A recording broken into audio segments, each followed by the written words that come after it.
quiero empezar esta charla diciendo que el resultado de nuestros pacientes en la unidad de recién nacidos se debe al gran trabajo en equipo que mantenemos con el Departamento de Ginecología.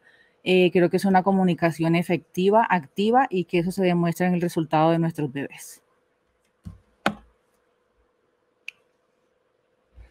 Bueno, la identificación de los pacientes, de los pequeños para la edad gestacional es muy importante porque representan el mayor riesgo de mortalidad perinatal y de enfermedad cardiovascular en la edad adulta. Esto lo hemos estado escuchando a través de toda la mañana y simplemente quería resaltarlo porque creo que es en lo que más nos debemos enfocar.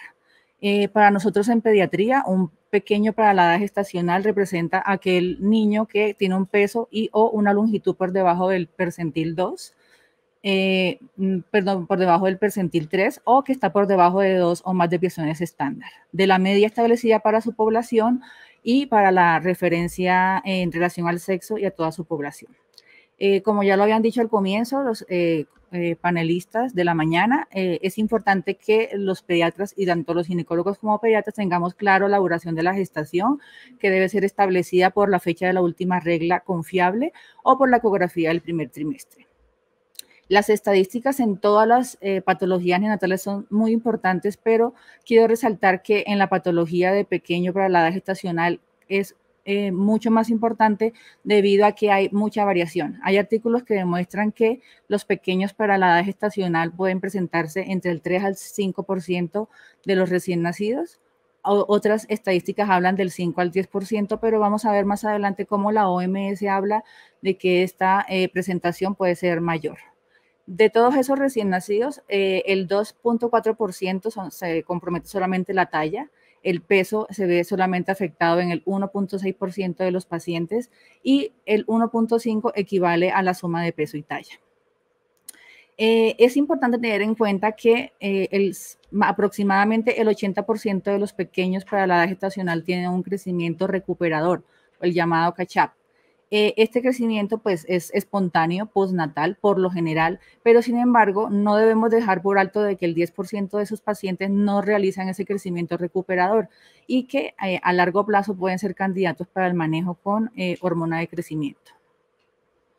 Este es un documento normativo que sacó la OMS y básicamente aquí se explica cómo ellos quisieron enfatizar el plan integral de aplicación sobre la nutrición de la madre, el lactante y el niño pequeño, sacando esta resolución. Eso fue en el año 2012. Durante este plan de integración se fijaron 6 metas mundiales de nutrición para el año 2025, pero básicamente en este documento normativo voy a explicar lo que ellos quisieron hacer, que fue resaltar la tercera meta, que fue reducir el 30% de los casos de bajo peso, reducir el 30% de los casos de bajo peso al nacer. El objetivo básicamente de este documento fue reforzar la atención, la inversión y la acción en una serie de intervenciones y políticas que son costo efectivas y que buscan reducir la tasa de bajo peso al nacer. La OMS, como les decía anteriormente, dice que la presentación de niños con bajo peso, pequeños para la edad gestacional, puede llegar a tener una estadística del 15 al 20% de todos los niños. Esto significa que aproximadamente podemos tener a nivel mundial 20 millones de niños por año que presenten un peso que sean pequeños para su edad gestacional. Con esta normativa, ellos que quisieron lograr, intentar disminuir desde 2012 al 2025 esa cantidad de niños que inicialmente eran de 20 millones, bajarla a 14 millones por año, logrando una reducción anual de 3%. Simplemente aquí con esta gráfica quiero mostrar cómo la Organización Mundial de la Salud describe cuáles son los países que tienen más porcentaje de neonatos con bajo peso al nacer. Entre ellos, pues, el Asia meridional, en Asia Oriental y Pacífico también hay un porcentaje importante y la región africana, pues, también tiene una importante estadística. Estas tablas se ven modificadas o pueden ser muy variables dependiendo del sitio donde se tomen, porque hay muchas estadísticas que no son ofrecidas por las clínicas o muchos de estos partos son atendidos en casa. Algo que quería resaltar, ya lo venían hablando en el transcurso de la mañana, es importante que quede claro que pequeño para la edad gestacional y un niño con retraso en el crecimiento intrauterino no son sinónimos, no se deben confundir estos términos, pero lo que sí debemos saber es que el 90% de los pequeños han sufrido algún grado de retraso en el crecimiento intrauterino y los factores implicados tanto en el uno y en el otro pueden llegar a ser similares. Importante que quede claro que ese retraso en el crecimiento intrauterino es un parámetro dinámico que requiere seguimiento en el tiempo, que lo que muestra es una disminución en la velocidad de crecimiento del feto y que no logra alcanzar el potencial de desarrollo genético para el que estaba inicialmente programado. Estadísticas hablan de que 1 de cada 10 gestaciones pueden tener retraso en el crecimiento intrauterino, pero también depende de las zonas donde se documenten los casos o hay sitios donde definitivamente no tenemos acceso a ecografistas, a seguimientos por parte de ginecología de manera estricta, entonces estas estadísticas pueden variar por esto. Para nosotros en pediatría es importante clasificarlos. Hay diferentes clasificaciones, pero básicamente esto nos ayuda a establecer diagnósticos etiológicos y también riesgo futuro de morbilidad cardiovascular. Una clasificación puede ser hacerlo teniendo en cuenta el peso. Entonces, si tiene un peso reducido, teniendo el índice ponderal, si está bajo, por ejemplo, esos recién nacidos pueden tener más riesgo de hacer hipoglicemia. Otra clasificación implica solamente tener en cuenta la longitud, si está reducida o no, o si están comprometidos tanto el peso y la talla. Se sabe que estos recién nacidos que tienen comprometido peso y talla van a tener una talla baja en la edad adulta. Otro tipo de clasificación es teniendo en cuenta si son simétricos o armónicos, que son los que tienen el peso y la talla afectados, o asimétricos y disarmónicos, en los que tienen el peso o la talla comprometida. Para esto, entonces, usamos el índice de Pondo, usamos el índice de Pondo estatural, que es esta reglita, básicamente es el peso dividido sobre la longitud, pero al cubo por 100, y si este valor da por debajo del percentil 10, pues son clasificados como asimétricos. Es importante resaltar que el pequeño para la edad gestacional puede ser prematuro o puede ser también un recién nacido a término con peso pequeño para su edad gestacional. ¿Por qué es importante la clasificación? Como lo decía al comienzo, porque la respuesta de estos niños, y lo vamos a ver más adelante, es diferente cuando se hace terapia con hormona de crecimiento. Esto ya lo habíamos hablado o lo habíamos escuchado en el transcurso de la mañana, simplemente es una tabla que muestra las etiologías más frecuentes de niños con peso pequeño para su edad gestacional, pero quiero resaltar las causas fetales, que es importante tener en cuenta que representan aproximadamente el 15% del total de todas las causas y cuando se presentan por lo general son causas graves y de mal pronóstico. ¿Qué es lo que ocurre? ¿Qué pasa con estos recién nacidos? Antes del nacimiento, pues vamos a tener unas condiciones desfavorables que se van a ver en un momento de la etapa fetal y que van a producir un estado de desnutrición. Estas condiciones desfavorables van a producir una organización o una programación adaptativa al cual se va a ver expuesto ese feto. Esto, de manera general, lo que genera en el feto es que se preserva el desarrollo cerebral a expensas de órganos o tejidos como el hígado, el músculo, el tejido adiposo. Sin embargo, cabe resaltar que precisamente el hígado, el músculo y el tejido adiposo son órganos y tejidos que participan activamente en la regulación del metabolismo de los carbohidratos. Por eso van a ser las consecuencias y el manejo al que vamos a estar como dirigidos en la unidad de recién nacidos. Todo esto trae como consecuencia que haya un estado de resistencia hormonal múltiple, eso ya está documentado en muchos artículos, y también se sabe que hay resistencias en los ejes de somatotropina y en los de la relación de insulina con hormona de crecimiento de la insulina en la etapa prenatal. En la etapa postnatal vamos a darnos cuenta que va a haber también alteraciones en el eje de hormona de crecimiento con el factor de crecimiento de la insulina. Como lo decía, el feto va a estar expuesto a un estímulo ambiental que es adverso, se genera una reorganización de toda la proliferación celular y diferenciación. Ya vimos en las charlas tempranas al doctor Parra cómo hablaba de todos los cambios que hay a nivel cardíaco, pero aquí quiero resaltar también que pues hay cambios a nivel de todos los órganos y tejidos del cuerpo fetal. A nivel de los riñones podemos encontrar disminución en el peso de las nefronas, vamos a encontrar disminución en el peso también del riñón como tal, y vamos a darnos cuenta que podemos encontrar una apoptosis acelerada. A nivel del páncreas también se puede encontrar disminución de la cantidad de células beta, el contenido de la insulina también va a estar disminuido y vamos a encontrar también un aumento en la apoptosis. Dentro de los cambios a nivel cerebral, ya lo han hablado en el transcurso de la mañana, va a haber una disminución de toda la densidad neuronal y de cambios estructurales puntuales a nivel del hipotálamo y del hipocampo. Esto va a suceder en algún momento de la etapa fetal y pues esa es la ventana crítica de desarrollo al cual tenemos que estar dirigidos, en este caso pues los ginecólogos. ¿Por qué para nosotros los neonatólogos es importante anticipar la necesidad de atender a los niños con peso pequeño para su edad gestacional, que son pequeños para su edad gestacional? Aquí simplemente fíjense cómo en el esquema de reanimación que se tiene de NALS, del cual soy instructora, se tiene en cuenta en el gráfico, como lo ven, a los pequeños para la edad gestacional y se tienen en cuenta todos esos factores de riesgo que pueden generar niños pequeños.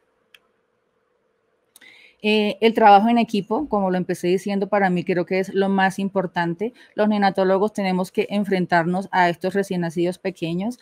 Contactamos al equipo, se asigna un líder, se asignan todos los roles. Luego de que ya tenemos como documentada cuál es la historia clínica de esa madre y ese feto, hacemos una exposición informativa y el plan de acción a seguir con estos pequeños. Identificamos todos los riesgos perinatales, verificamos los suministros y pedimos ayuda adicional en caso de que se necesite. La imagen de abajo muestra cómo los pilotos de aviación tienen como una lista de chequeo y en eso también se basa todo lo que se hace en reanimación neonatal y en muchas condiciones en la unidad de recién nacidas porque lo hacemos muy similar a la lista de chequeo que hacen ellos. Simplemente para que tengamos en cuenta que este es el libro actual de reanimación que seguimos para esos bebés, incluyendo los pequeños para la edad gestacional. Se aprobó o empezó su utilización a partir del 1 de enero del 2017, pero ya salió la nueva edición que tiene que empezarse a regir a partir de junio del presente año.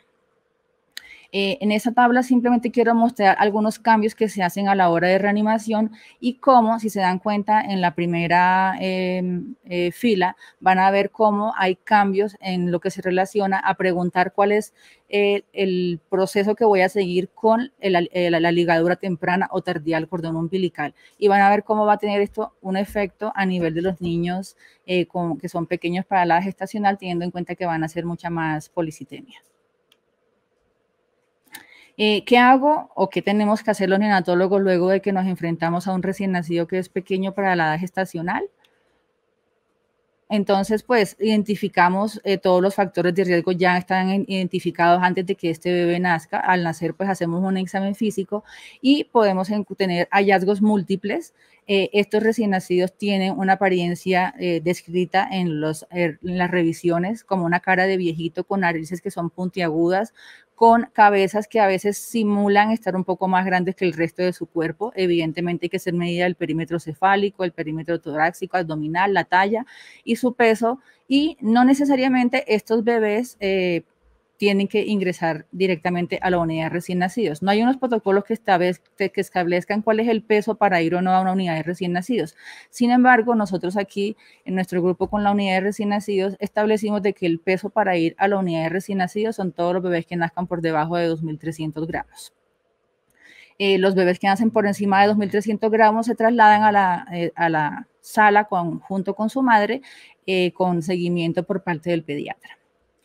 Otros hallazgos al examen físico de estos bebés son básicamente, se ven desnutridos, son cuerpos que son alargados, piel que es redundante, pero hay que tener en cuenta que no siempre se asocian a que porque sean pequeños son prematuros, porque fíjense que la foto de la parte superior muestra un bebé que es macrosómico, que pesa 4.200 gramos, pero que es un bebé de 36 semanas. Entonces es importante la evaluación detallada, para eso nos seguimos nosotros, evidentemente por el antecedente de revisar la fecha confiable de la última regla, las ecografías del primer trimestre, y ya nosotros hacemos el test de Ballard para establecer cuál es su edad gestacional.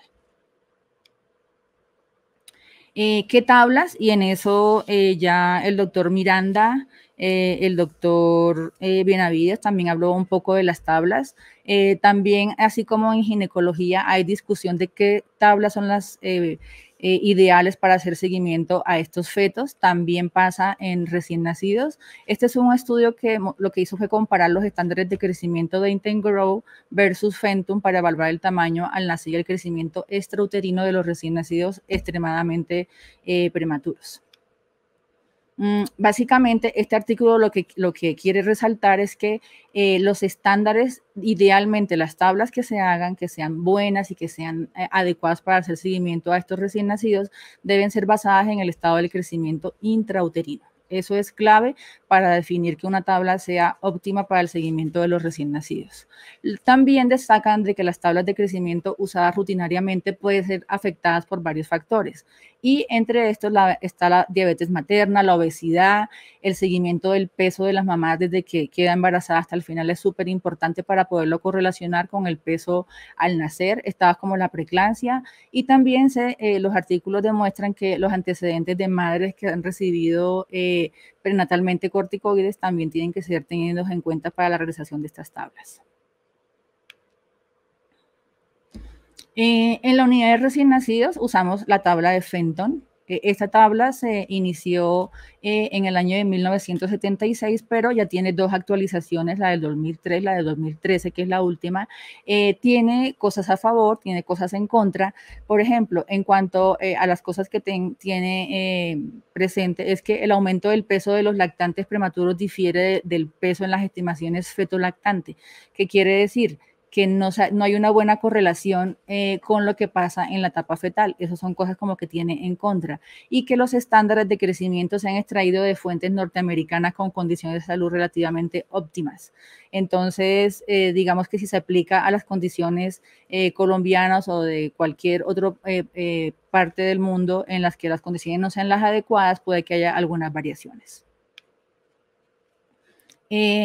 Este artículo revela como la comparación entre Fenton versus OMS. Fenton, para los recién nacidos prematuros revisados hasta el 2013, concuerda con todos los estándares de crecimiento de la OMS, inclusive hasta la semana 50 de edad corregida. Sin embargo, Fenton son consistentes entre la semana 24 a 36, son muy consistentes, pero de la semana 36 a la semana 50 puede que haya algunas variaciones. Es por esto que en algunos sitios o unidades de recién nacidos se hace Fenton hasta la semana 50 aproximadamente, y ya después puede que se ajusten a las OMS corregidas para la edad gestacional.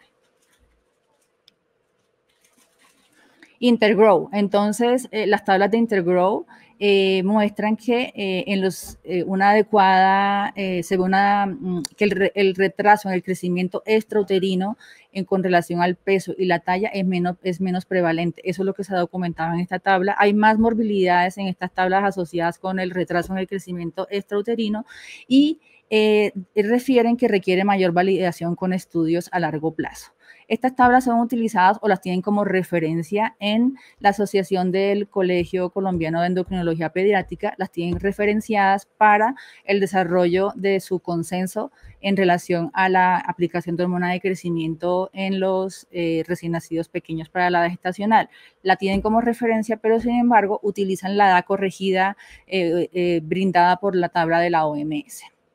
Intergrow, digamos que lo que no tiene a favor es que tiene limitantes, como son que se hicieron en 8 países, que no involucra países latinos, están países como Estados Unidos, Londres, India, que tienen unas características diferentes a nuestra población, no tenían limitantes económicos ese tipo de población, y que Otra cosa que va en contra, otra situación que va en contra de esta tabla es que la ganancia de peso de la madre durante la gestación y el índice de masa corporal de las madres no se tuvo en cuenta para la realización de estas tablas.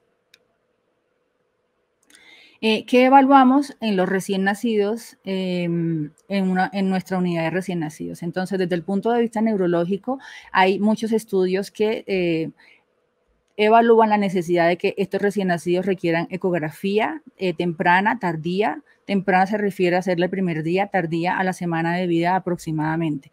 No hay estudios claros que digan que un niño con bajo peso requiera una ecografía Doppler, igual como lo hablaban en las charlas de la mañana, pero sí es importante resaltar que nosotros pudiéramos tener la posibilidad de realizar ecografía Doppler en los recién nacidos que tienen un retraso en el crecimiento intrauterino para documentar cualquier tipo de alteración en el flujo de la cerebral media, independiente del Doppler o aparte del Doppler, documentar casos como leucomalacia periventricular, que es una estadística importante de presentación en estos niños. Otros hallazgos aparte de la leucomalacia y de las alteraciones en el Doppler son la hemorragia intraventricular, que para nosotros es una de las patologías a las cuales le tenemos más miedo. Se presenta con mucha frecuencia en los recién nacidos, sobre todo por debajo de 1.500 gramos. Tiene una presentación del 20%, que es un valor importante, y no se descarta que en recién nacidos que tengan un retraso en el crecimiento intrauterino con un Doppler fetal importantemente comprometido, también se pueda presentar. A largo plazo, ya no en la unidad de recién nacidos, se ha asociado que los niños que tienen compromiso del Doppler pueden tener alteraciones del desarrollo neurocognitivo, pero no se descartan que niños que tengan bajo peso, que no tienen obviamente un retraso en el crecimiento intrauterino, también pueden tener compromiso del desarrollo neurocognitivo y también trastornos de déficit de atención. En cuanto a la parte oftalmológica, fíjense que este es un cuadro que resalta cuáles son las indicaciones para que un recién nacido sea visto por oftalmología, y ahí están los pequeños para la edad gestacional. Todos los recién nacidos que tengan por debajo de 2.000 gramos tienen que ser vistos por un oftalmólogo para descartar retinopatía u otras alteraciones oftalmológicas. Esta valoración idealmente tiene que ser al mes de vida. Por lo general, si un recién nacido pesa 1.800 gramos, 1.900 gramos, puede que no alcance a hacer su primera valoración en la unidad de recién nacidos, pero sí es importante que ese bebé sea visto de manera ambulatoria al mes de vida. En cuanto a la nutrición, el estándar con el que se juzga la eficiencia de la nutrición en el neonato es igual a la tasa de crecimiento intrauterino. Esto es algo que siempre es como un reto para nosotros neonatólogos, porque nosotros queremos que ese bebé se nutra, crezca y se desarrolle igual a los parámetros con los que venía desarrollándose de manera in útero, ¿sí? Pero digamos que en la vida real no es tan fácil. Tenemos una enfermedad a la que tenemos pánico todos los neonatólogos, que es la enterocolitis. La enterocolitis, pues la incidencia en estos fetos es del 6 al 7%, puede ser de causa multifactorial. La prematuridad es la principal causa, pero no se descarta que también se presenta en niños de bajo peso, por debajo de 2.000 gramos sobre todo, y que puede llegar a tener una mortalidad del 10 al 30%. Hay siempre una incógnita de que si debemos dar leche materna prontamente o vía oral prontamente a un recién nacido de bajo peso, o mejor dejarlo durante 24 horas. En la siguiente diapositiva vamos a hablar de esto.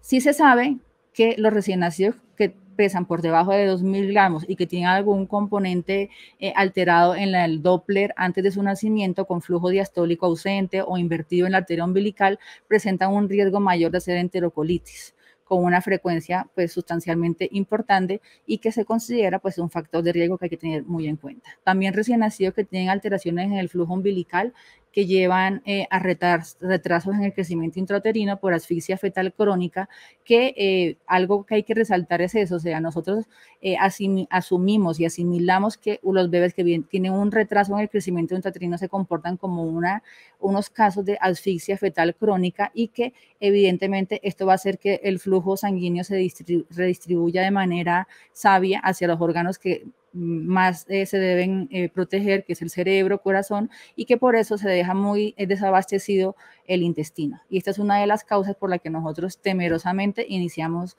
la vía oral en estos recién nacidos, para evitar casos de enterocolitis. Y estos estudios básicamente son de Cochrane de 2014-2013, en los que se evidencia que ya nos estaban diciendo como, oigan, neonatólogos, no hay necesidad de dejar ayuno a estos recién nacidos durante 24 horas. Atrévanse a dar una vía oral un poco más rápida, estímulo trófico temprano. El estímulo trófico temprano en recién nacidos se determina cómo ofrecer a los recién nacidos un aporte de 10 a 30 cc kilo día de leche materna, que evidentemente es lo ideal. Y con esto quería resaltar algo que habló el doctor Miranda, que es el impacto que tiene la leche materna en la recuperación de estos niños de pequeños para la edad gestacional. ¿Por qué? Porque esa ventana de oportunidad de la que también habló el doctor Parra no es tan prolongada como pareciera, ¿sí? Como que no tenemos que esperar a que lleguen los 2 años. Esa ventana de oportunidad cada vez es mucho más corta. Se sabe que por artículos ya establecidos que esa ventana de oportunidad ideal son los primeros 6 meses de vida y que se correlaciona directamente con la administración de leche materna. En cuanto a la hipoglicemia, que es otro de los hallazgos o seguimiento que tenemos que hacer en la unidad de recién nacido, simplemente recordar que todos estos niños de bajo peso y con retraso en el crecimiento intrauterino van a tener un depósito hepático de glucógeno súper disminuido y que por ende no va a haber glucogenólisis. Esto también, la alteración en la glucogenólisis se va a dar por una inactivación enzimática, y además esto va a generar que haya una disminución del uso y de la oxidación de los ácidos grasos libres y de triglicéridos. Fíjense que las gráficas muestran cuáles son los factores de riesgo que documenta el curso de Stable, que es de estabilización y transporte de los recién nacidos, en los cuales ellos establecen que los recién nacidos con alto riesgo para hacer hipoglicemia son varios, pero están catalogados los prematuros y los pequeños para la edad gestacional, que tengan compromiso simétrico o asimétrico. Ellos en Stable clasifican a los recién nacidos de 3 maneras para hacer como la guía de manejo de estos bebés hipoglicémicos. Entonces los clasifican en los que tienen un almacenamiento inadecuado de glucógeno, que sería el caso de los pequeños para la edad gestacional, los hiperinsulinémicos, que son los hijos de madre con diabetes gestacional, o los grandes para la edad gestacional, y también los que tienen una utilización elevada de glucosa, que puede ser el caso de un recién nacido que es pequeño para la gestacional, pero que sumado puede tener un cuadro infeccioso o sumado pudo tener una encefalopatía hipóxico-isquémica. Entonces, pues se va a ver mucho más comprometido. En cuanto a la policitemia, ya lo venía hablando al comienzo. Entonces, la última edición del curso de reanimación no tenía en cuenta en las 4 preguntas que uno hace al enfrentarse a un recién nacido, preguntar cuál es el protocolo que voy a usar para la ligada temprana o no del cordón umbilical. Ahora, en la edición actual, que es la 8ª, que va a regir a partir de este mes, se debe preguntar cuál es el protocolo, además de preguntarlo, comentarle al ginecólogo cuál es el protocolo que vamos a utilizar para la ligadura del cordón umbilical. Y esto ha generado de que evidentemente se produzcan mucho más recién nacidos de bajo peso con policitemia. De hecho, por sí solo el recién nacido pequeño para la gestacional, debido a esa hipoxia crónica, va a tener un incremento en la producción de eritropoyetina. Esto exacerba mucho más la hipoxia y va a favorecer el consumo de la glucosa y va a aumentar el riesgo de enterocolitis. Y si este recién nacido dejamos un pinzamiento tardío del cordón umbilical de hasta 60 segundos, pues muy seguramente va a sumarse más el cuadro de policitemia. Es importante resaltar de que hay unas indicaciones claras para hacer una ligadura temprana o tardía del cordón umbilical. Definitivamente en recién nacidos que sean enfermos, que tengan un compromiso de la relación fetoplacentaria, definitivamente no está indicado hacer un pinzamiento tardío. En cuanto a la termorregulación y estabilización, este creo que es de los temas que a mí más me gusta y es con el que más insisto con todas las enfermeras, con los estudiantes y con todo el equipo de la unidad de recién nacidos, porque podemos tener niños de bajo peso, pero digamos sanos, sin ninguna complicación, y por solo no tener en cuenta patrones de regulación de temperatura y de estabilización de temperatura, podemos acabar con niños hipoglicémicos, sépticos y en malas condiciones generales con dificultad para respirar. Entonces, es ideal un ambiente térmico adecuado en la habitación, debe estar de 23 a 25 grados. El objetivo es que ese bebé tenga una temperatura entre 36.5 a 37.5 y también, tanto en stable como en el curso de reanimación, está indicado envolver a estos bebés con una envoltura plástica, ya sea una bolsita o papel Vinipex, colocarles su gorro y también podemos utilizar un colchón térmico para regular esa temperatura. Y fíjense cómo en la figura de abajo, Stable también clasifica a los recién nacidos de bajo peso al nacer como niños en riesgo de hacer hipotermia. Esta es una imagen que muestra cómo se deben proteger a los bebés prematuros y de bajo peso al nacer con la bolsa plástica durante la reanimación y también durante ya en la llegada a la unidad de recién nacidos. Y en la imagen de abajo están colchones térmicos que se pueden utilizar también para ayudar a la regulación térmica de estos bebés.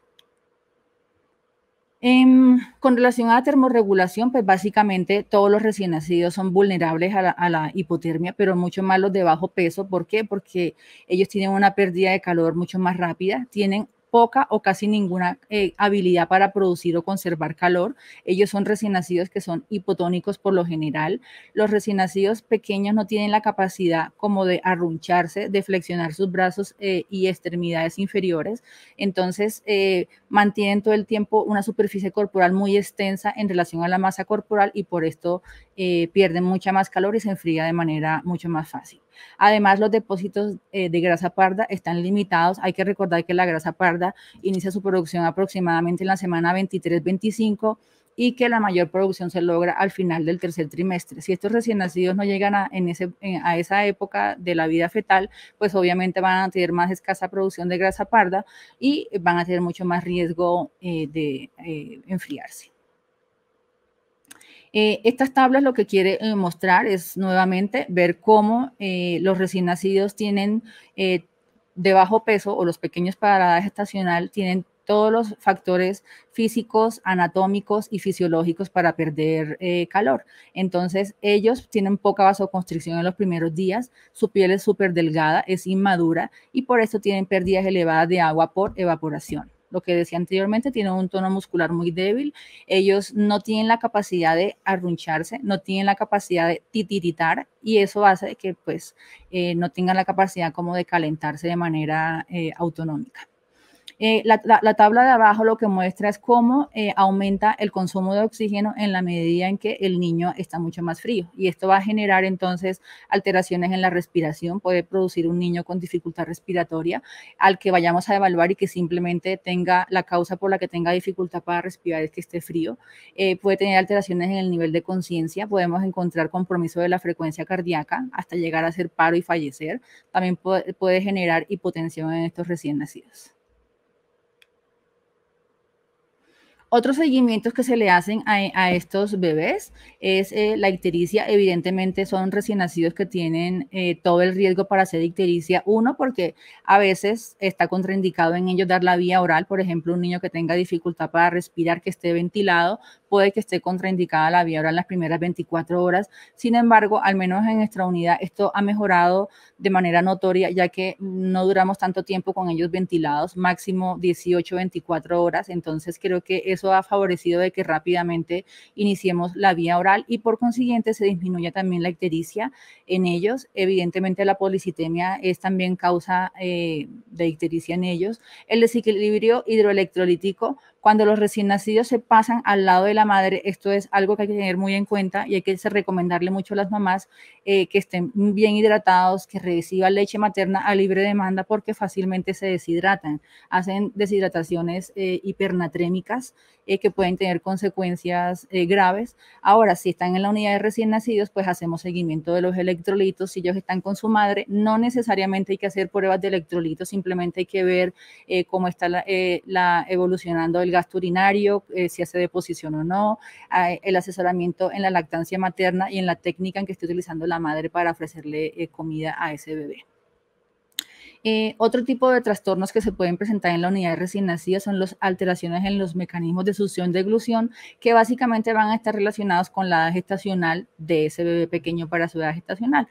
Para eso nosotros contamos con terapeutas ocupacionales y fonoaudiólogas que hacen terapia a los bebés que vemos que no logran una buena succión o un buen patrón de succión rápidamente.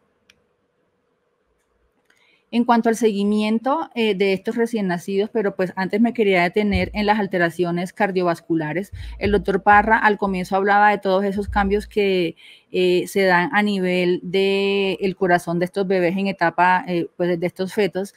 En la unidad de recién nacidos nosotros como que no nos detallamos tanto en qué cambios a nivel de la contractilidad cardíaca puede que haya, no de rutina le hacemos a esos bebés, solamente hacemos ecocardiograma en los recién nacidos que están ventilados, que son prematuros, y lo que estamos intentando es identificar cómo está el ductus, si tienen un cuadro de hipertensión pulmonar o no, pero es importante resaltar que hay estudios longitudinales que muestran un mayor grosor a nivel de las carótidas, por ejemplo, en estudios hechos a lo largo hacia los 3 años de edad. Entonces creo que pudiera ser una buena forma recomendar que estos niños, independiente de que no tengan ninguna alteración anatómica puntual, sean seguidos de manera ambulatoria. Para el seguimiento de estos recién nacidos, importantísimo me parece resaltar el manejo que le ha dado todo el método madre canguro en Colombia. Saben que somos los pioneros en el método madre canguro. Ese es un sistema de cuidado del niño prematuro o del bajo peso al nacer que está estandarizado, está protocolizado y que se basa en el contacto piel a piel entre el niño y esa madre o entre el niño y ese cuidador. Y lo que se busca es como irle transfiriendo la capacidad y la responsabilidad a esa madre de cuidar a ese bebé satisfaciendo todas sus necesidades físicas y emocionales. Hay que recordar que el método madre canguro no solamente se hace de manera ambulatoria, también lo estamos haciendo en la unidad de recién nacidos. Se puede hacer luego de que haya estabilidad hemodinámica, respiratoria y que las condiciones estén dadas para que la mamá pueda cargar a su bebé. Está indicado en los recién nacidos prematuros por debajo de las 37 semanas, independiente del peso, ¿sí? O en los recién nacidos que tengan un peso por debajo de 2.500 gramos, independiente de la edad gestacional. Estos niños, por lo general, son seguidos en los planes canguros hasta los 2 años y luego pasan al pediatra según su entidad. Los efectos sobre el crecimiento. Digamos que ya esto no hace parte de lo que hace un neonatólogo, pero me parece súper importante porque es uno de los puntos sobre los que más he trabajado en relación al crecimiento de estos niños con pequeños para la gestacional. Entonces, la velocidad de crecimiento mayor de la media para la edad cronológica y el sexo durante el periodo definido de tiempo, eso es a lo que se requiere el catch-up. O qué tanto ha crecido ese bebé y lo que se espera es que se recupere esa velocidad de crecimiento, se recupere o se logre antes de los 2 años. Por lo general, la mayoría lo logran, lo que les decía anteriormente. Hay un porcentaje pequeño, pero que no es del todo para dejarlo a un lado, que no lo logra. Lo ideal es que los niños alcancen esa velocidad de crecimiento para el que estuvieron genéticamente predeterminados. El 85% lo adquieren a los 2 años. Se sabe que los que son asimétricos se favorece de que estos niños logren la recuperación de la talla. Sin embargo, que los que son con peso pequeño, que son simétricos, obviamente la recuperación de la talla les cuesta un poco más de trabajo, no es tan frecuente y se ha asociado con mayores alteraciones neurológicas y el desarrollo neurocognitivo. Se sabe que los niños que no han logrado esa recuperación de peso y talla, si no lo hicieron a los 2 años, va a aumentar 7 veces más el compromiso de la talla en su edad adulta. Los efectos sobre el metabolismo de hidrocarbonado y el sistema cardiovascular, también ya lo había hablado el doctor Parra en su conferencia de la mañana, pero fíjense cómo hay alteraciones al nivel del colesterol total, de LDL y de resistencia aumentada a la insulina en estos niños si no se les hace un seguimiento adecuado. Esta es la importancia del control periódico por parte del pediatra. Se han documentado niños que hacen síndrome X, que cursan con cuadros de hipertensión arterial, con diabetes mellitus tipo 2, con tensiones arteriales sistólicas elevadas e hiperlipidemias. Cuando la mamá se enfrenta o el grupo o los pediatras nos enfrentamos a niños que tienen bajo peso, como que lo que queremos es rápidamente alimentarlos para lograr esa curva ideal, que es a los 2 años. Sin embargo, en ese intento desmesurado puede que generemos niños obesos por querer ganar peso de manera rápida. Otros hallazgos en estos niños es la hipersecreción de FSH, de folículo estimulante, hormona folículo estimulante, y vamos a encontrar que estos niños a largo plazo pueden tener las niñas pubarquia prematura, ovarios poliquísticos, ciclos anovulatorios, y los niños pueden tener disminución del tamaño testicular, su fertilidad, pueden tener hipospadias, criptorquidias. Por eso es la importancia del control con el pediatra y en dado caso de que se presenten estas situaciones, control con el endocrinólogo pediatra. Me pareció importante traer aquí a colación. Son los criterios que tiene la Asociación Colombiana del Colegio Colombiano de Endocrinología Pediátrica para los niños que deben requerir hormona de crecimiento. Entonces, ¿qué hacemos cuando tenemos un niño pequeño para la su edad gestacional? Miramos si el reatrapaje lo logró de la talla o no a los 2 años, determinar la causa, ¿sí? Si es una causa sindromática o no, o si simplemente es un bebé pequeño para la edad gestacional.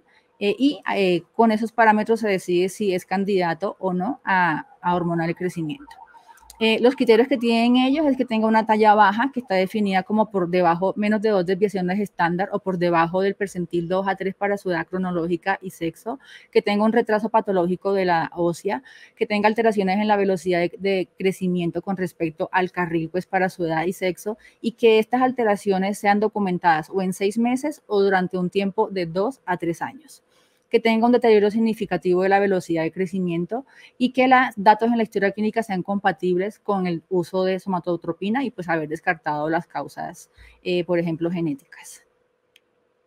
Cuando ya se tienen todos esos criterios, pues si todos son positivos, estos niños van a ser candidatos para el uso de hormona de crecimiento. Fíjense que en la tabla de abajo, que es del consenso que hizo el Colegio de Endocrinología Pediátrica, están los criterios y las indicaciones terapéuticas y ahí están los recién nacidos pequeños para la edad gestacional sin reatrapaje.